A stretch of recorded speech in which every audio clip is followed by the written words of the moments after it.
తగ్గించి ఉద్ధరించుటకై ఈ యజ్ఞమును ఉద్దేశించుట శుభం. ఇంతకు దేవేంద్రుడు భోగలాలసుడు అస్థిరుడైన ఇంద్రుడా? ఆహా నారద, నీ అనుమానం సరే.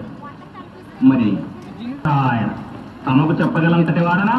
తమరే నిర్ణయించండి. కానీ మా వద్ద కాదు. చెప్పు, ఎవరు అడుగుడు? త్రిమూర్తులు హరించవలసింది ఒక్కరికి. ఆ ఒక్కరు ఎవరో నీవే నిర్ణయించి చెప్పింది. ఆ ముగ్గురులో శాంతమూర్తి ఎవరో మీరే పరీక్షించి వారికి అర్పించిన చాలు. నారద, ఇది ఏమి? త్రిమూర్తులను మేము పరీక్షించుతాయా? ఎవరిని మేము పరీక్షించుతాయా? అనూహ్యము నారద, అనూహ్యము. అనూహ్యము కాదు, అసాధ్యము కాదు, పరీక్షించవలసినది. భృగు, ఏమా తొందరపాటు? వారిని పరీక్షించినంతటి వాడు వాని ఏల పరిణామలకై ఏమైనా చేయవలసినది. అవునవును నారద, త్రిమూర్తులను పరీక్షించుటయా? ఎవరా సమర్థులు? వారే. ఆ తెగువ దిగువ మరి ఇంకెవరికున్నది?